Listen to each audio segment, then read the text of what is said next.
Welcome to the Postpartum Coach podcast, where we embrace our needs as moms, we learn to lead ourselves first, then our families, and where we create our own healing from the inside out to find our way to the work we were meant to do in this world. I'm your host, a fellow mom of 3 and a certified life coach, Lizzie Langston.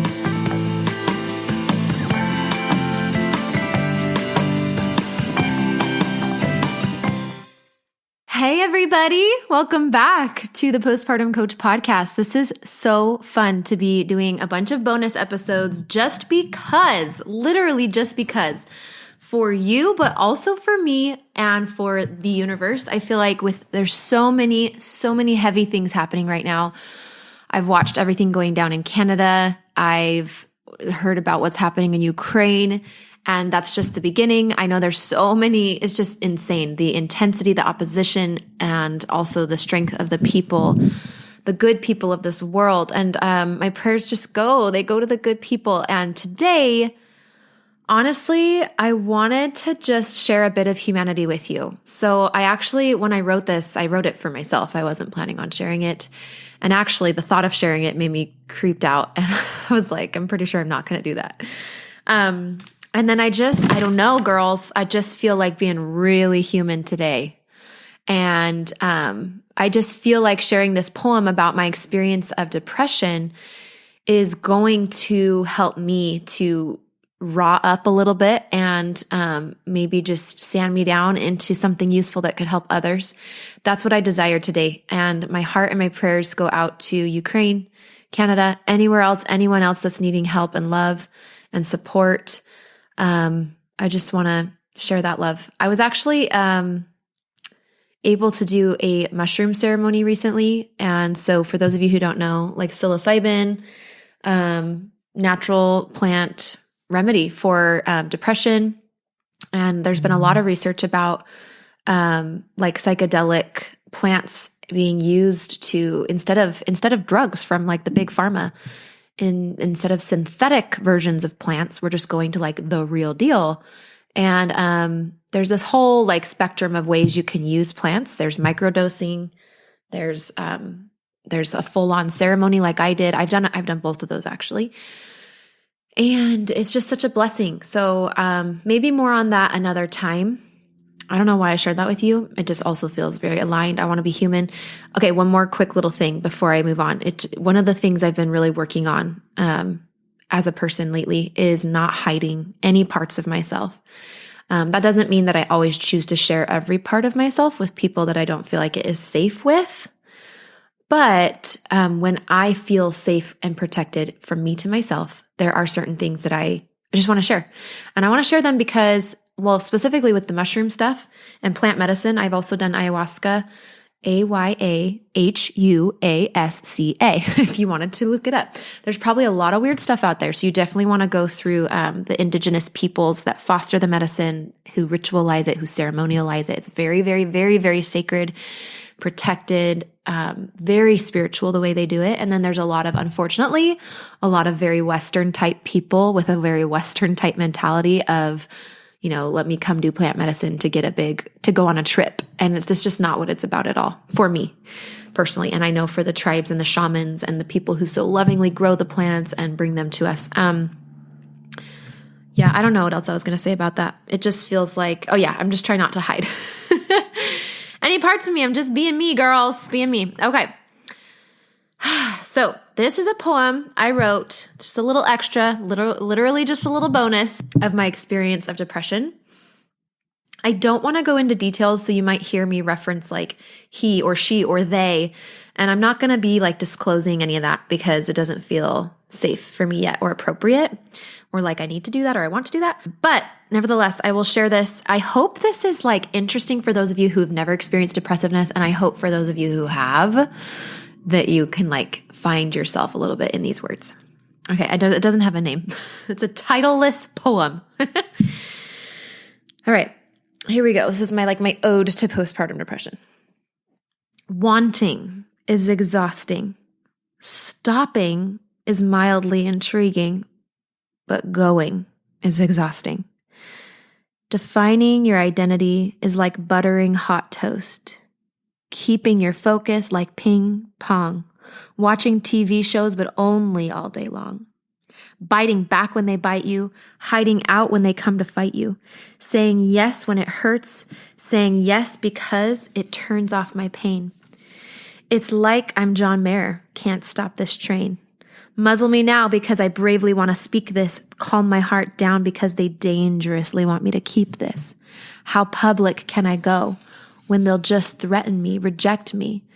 What feelings can I show when I know they will neglect me? But I'm on it. I'm on to me. I'm here for it, this healing journey. I toe the line between what is yours and what is mine. I'm claiming my destiny, and you don't deserve to see me roar and rise from my own ashes. You just see the soot and the dirty, and you can't see this magic. So I'm gonna be soaring, spreading these wings, and you'll just be sitting there in your ego, melting into insignificance like hot buttered toast. I'm out. That's it. That's the whole poem. I don't even know what else to say to you guys. Hold on, give me a minute. All right, let's break this poem down a little bit. Let me tell you a little bit about some of the meanings behind the words. That's where we'll go next. So let's start with this piece that threads through the poem, which is defining your identity as like buttering hot toast. What I mean by that is when you first put the butter on the toast, there's still that color to it, that hue. Maybe it's like a light whitish yellow. And then because of the heat of the toast, it just melts into it. So I know you guys in episode 238 on this podcast, 10 Things I Learned After 7 Months in Costa Rica, I shared my first poem that I ever shared on the podcast. So if you want to hear that one, if you're digging the poem thing, if it's your vibe, definitely go check out episode 238. But in that episode and that poem, it's really a big focus on the ego versus the heart and the dangers of living in the ego. I think we're seeing that when I talk about Ukraine and Canada, for example. I know I don't want to neglect any others, but I think we're seeing a lot of what happens. The ego just wants to control everything, take over everything. And it's like this insatiable, I don't want to say monster because it is part of us. And so I don't want to like monsteritize part of us. But the heart is a refuge. And I teach that in my postpartum anxiety course and in my program, which is starting, by the way, March 14th. It's a 12-week program centered around my postpartum anxiety course. It's good for depression, anxiety, birth trauma, etc. But the heart is a refuge, my friends. And now more than ever, we are collectively experiencing a shift as a planet into a spiritual awakening. Okay, if you want to learn more about that, check out Eckhart Tolle, Tolle, Tolle. Eckhart is E-C-K-H-A-R-T, I want to say. Maybe it's an H-E-R-T. But he's an amazing, amazing, amazing modern day spiritual guy and writes a lot, philosopher. He's cool. Anyway, we are experiencing this big collective shift in consciousness into a more conscious frame of mind. And if you're not participating in it, you are super, super missing out. I'm a Christian, so I believe that Jesus Christ will come again and like physically to this planet. And I believe that we have the power to manifest that happening, that part of his decision of when to come to this earth, if that's something you believe, for me personally it is, has to do with our readiness. And so I want you to seek out these things. I want you to better understand what is a spiritual awakening and how does that apply to me? How does that apply inside the context of my religion? How does that apply outside the context of my religion, if at all? How does that apply to me personally? How does that apply to the world, to the nations, to my church and my friends? How does this apply? For me, my spiritual awakening, what I mean by that is basically getting out of the ego and descending into my heart and living from that place. It sounds really, really like fluffy when I say that, maybe to some of us, but it's actually an experience. Like, for example, let's take meditating. What I was going to say, by the way, is it started in February 2021. Okay, end of that story. Back to meditating. So I remember I was like reading my scriptures often, praying often, very much like living my religion the way that I had been taught it. And I remember feeling guided to meditate. And it's so funny. I have a Christian friend who was always really afraid of yoga. And I don't think she's afraid of meditation, but she was thought yoga was bad. And I just think it's so interesting because I don't know. I just think fear is the thing that's scary. Personally, what I see happening. So anyway, coming back to the spiritual awakening thing though. Let's take meditation. I was like reading my scriptures, doing my thing, like life was normal. And I had 3 grandparents pass away within like 18 months. And so I had just been doing a lot of grieving, a lot of processing, and I was kind of feeling like I needed some support. And so I took that to the Lord, and I felt inspired to begin to meditate sometimes. And I would just do it in my office, like in between clients. It was very private, just kind of like playing with it. I didn't really know how to meditate. And frankly, my first few times of doing it was really, really like a joke. I was like, what's happening? Is anything happening? What is this? What's supposed to be happening? So if you come work with me in the postpartum anxiety course, like program, the group program, then you'll learn a little bit more about meditation, how to meditate. If you were in my membership, you got to experience awesome meditations. We did like meditations twice a week in there. It was awesome. When it was open. It's not open anymore. But yeah, so meditating was how it started at all. So for me, I just would like, and as a student of coaching, I've been out of my head before, and I've taken little detours into my body and figured out what sensations I'm feeling in order to process emotion. But this was different. This was not just getting out of your thoughts, but entering into like the ether sphere. That's not even a word, but I'm going to say it, of your heart and like your energetic body and field. And it was so extremely spiritual and enlightening. It was so quiet and sacred.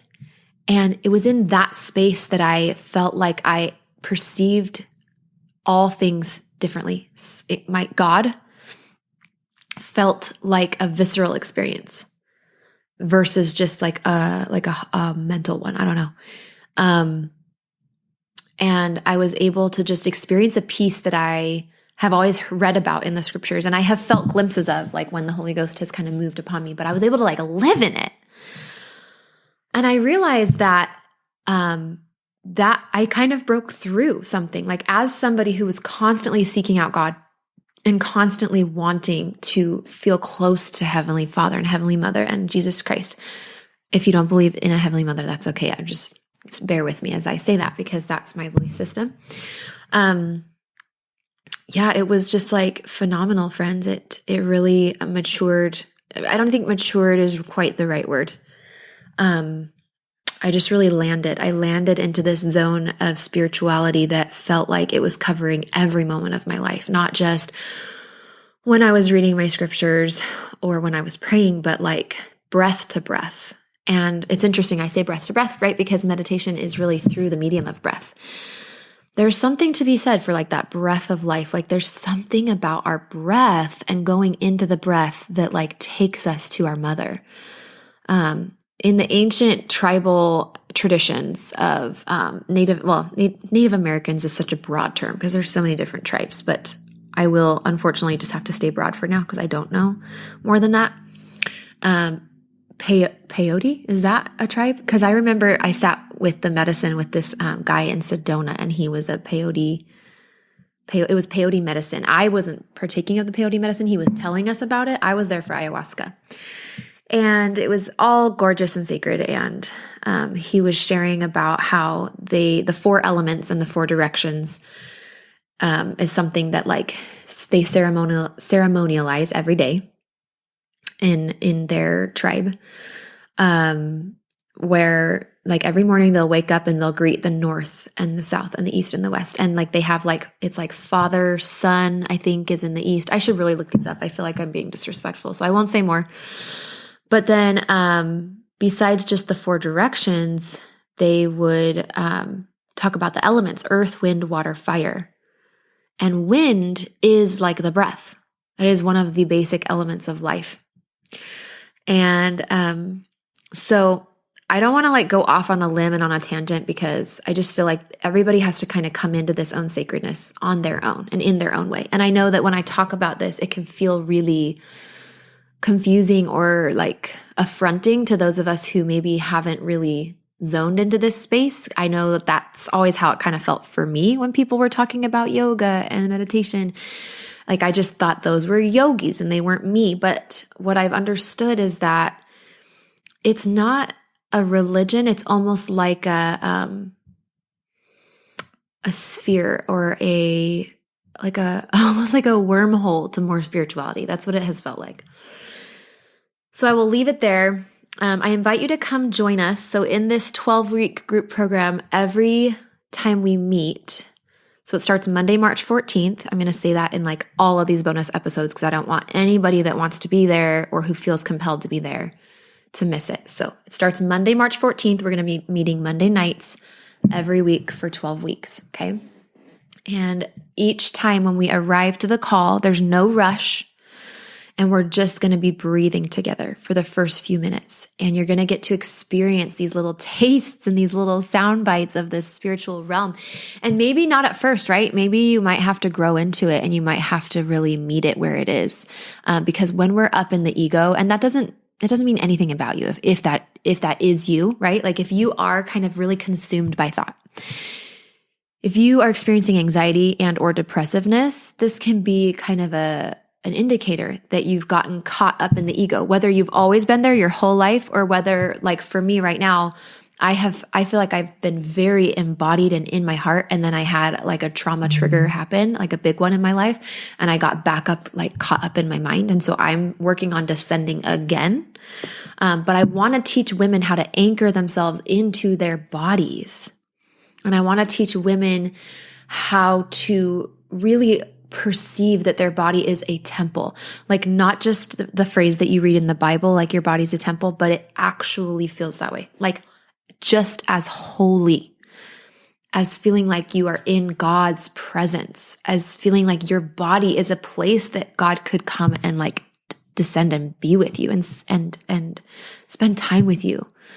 And maybe that's what they mean when they say the second coming of Jesus Christ. I have no idea. I've been taught to believe it's like a physical event, and I'm going to stick with that because that's what I've been taught to believe. But the reality is that what I've experienced in spirituality is it's not always linear. It's not always like birth and then life and then death. Like sometimes there's dying in life and you're still alive, but you literally have died and you're living a new life, right? We get baptized and we're still alive, but we die, but we're alive. So it's not always all linear. Anyway, I don't mean to like create doubt for people.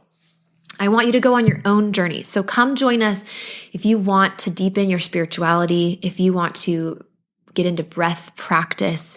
We might even be doing a little bit of yoga too. Like I told you guys, if you haven't heard, I'm going to be getting yoga certified through an amazing mentor that I just feel so lucky to be working with. I'll be doing that in the beginning of June this year. So, gosh, that's coming up. That's like in one more quarter. What the heck? Happy March 1st. I'm recording this on March 1st. I don't think you'll get it for a couple more days. I sure love you guys. It's been awesome with you. If you want to join us for the group, just go to LizzieLangston.com/consult and book a consult. If you want to find out more about the group, just email me, Lizzie@LizzieLangston.com, and just be like, hey, I want more info on the group. And I will get you, I'm cooking up with my assistant. I'm creating, a PDF that like breaks it down what we're going to be focusing on for each of the 12 weeks. So you can maybe feast your eyes on that. But honestly, if you're interested in joining, probably just book a consult and we can talk. All right. I think you guys are amazing, and we'll see you in the next episode or on your consult. Wherever you are, have a blessed day. Pray for Ukraine. Pray for Canada. Just send prayers out to the people who need them, and we'll talk soon.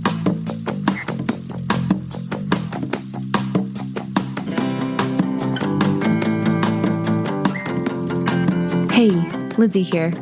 I've helped dozens of postpartum moms just like you to manage their postpartum anxiety and deconstruct their postpartum depression. It's really easy for me.